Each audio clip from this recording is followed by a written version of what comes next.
Hello everyone, it's History Behind the Warrior, and as always, welcome back to yet another History of episode, but a little bit different from the norm of what we typically tackle here on the channel, because with the reveal of the final DLC character for Wave 2 of Street Fighter 6, I thought that what better way could we celebrate her reveal than by doing a deep dive lore retrospective of Street Fighter's most infamous healer, the capoeira Kenyan fighter, Elena. Now for us to understand what makes Elena so unique to the Street Fighter universe, we must delve back through her lineage and history, talk about her as a character, why is she so well regarded in the series, and how exactly does she have ties to Akuma, as the Raging Demon himself, who's typically a villain and deemed unfriendly by a large majority of the cast, does actually look to be on very favourable terms with her, so much so that they have taken a selfie together. So with everything said and mentioned here, just a quick reminder that if you like what we do here and wish to see more, please don't forget to give this video a thumbs up, as it goes a monumentous way in supporting the channel, and also lets me know if you want to see more of these episodes. But anyway everyone, let's delve right into things. Now as mentioned, Elena and her family derive from Kenya, being the child of Jafari and Amina. Now very little is known about Elena's family and lineage, being largely shrouded in mystery, but from what we are aware is that her family and clan derive from a group of spiritual healers, ones that can tap into the earth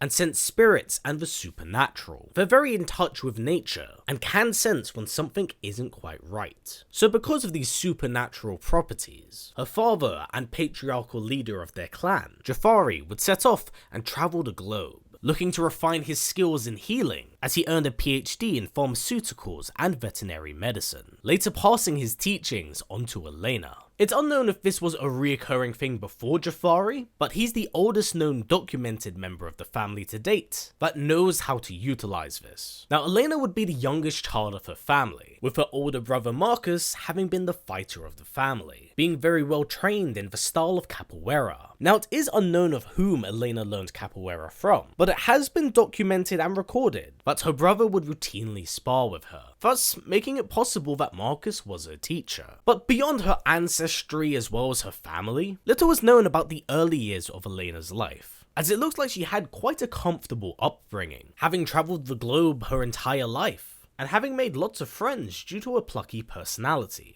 And academically, it is believed that she followed in her father's footsteps. Now coming into the events of Street Fighter 4, in the middle of sparring with her brother, Elena feels that something isn't quite right, as the trees in her village quiver at the coming of a great evil. And she would not be the only one to pick up on this, as her father would meet with the village shaman in order to decipher what was truly going on, with the elder simply warning them that the bringer of death had returned, warning Jafari that whoever this was would sow the seeds of madness for the world's turmoil. And it's here where his gaze would fall upon the World Warrior Tournament, now held by the mysterious Sin, the lost weapons division of Shadowloo that had taken over upon M.Bison's apparent death. Believing that they were the perpetrators behind this disruption, Jafari would send the best of them, Elena, to enter the tournament and confront this ancient evil. And thus Elena would enter with great success, although we do not know how far she got in the tournament.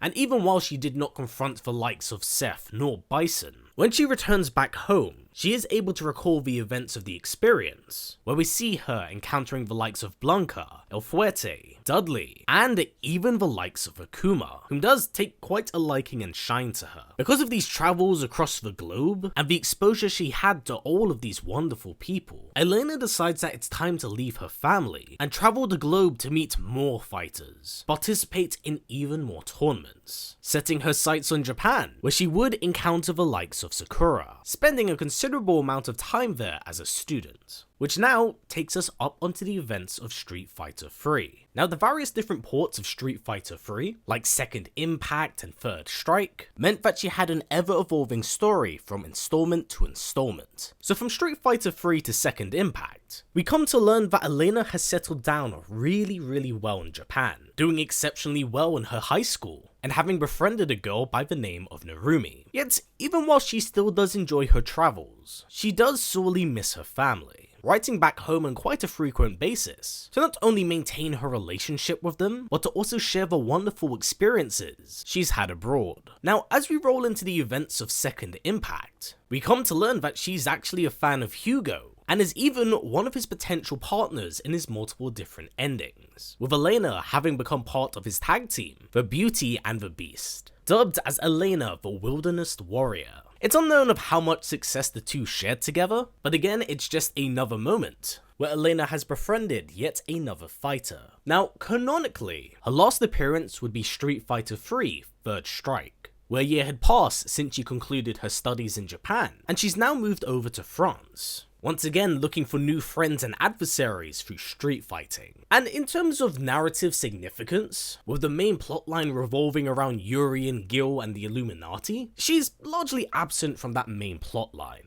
If anything, simply going on with her life, focusing on her studies, and making friends wherever she goes. Because even in her arcade ladder ending, she simply invites her friend Narumi to Africa during her winter vacation. Thus, the last time we actually do see Elena would be when she's studying in France. Now of course, coming into the events of Street Fighter VI, several years would have passed since the defeat of Gil at the last World Warrior tournament, meaning that by now, Elena has concluded her studies, as her Street Fighter VI bio does say the following. A cheerful girl raised in the arms of the savannah, and a member of a clan of proud warriors. She has a talent for healing and seeks to become a veterinarian, somewhat following through on her dreams and birthright, with her father and family undoubtedly very proud of her success. As for how she fits into the grand narrative of Street Fighter VI, that's honestly impossible to say, as the narrative itself is incredibly loose, and all the DLC characters just kind of fit into the world post the main story of the world tour. Thus, it will be impossible to know what Elena has gotten up to, what's been going on with her family, and who she's encountered until she's playable. So until her release everyone, that has been it for the history of Elena. And I do hope you have enjoyed this video and learnt more by doing so, as Elena's actually a character I've never tackled on the channel before. She's a very new face, and it's great to see her return in Street Fighter VI.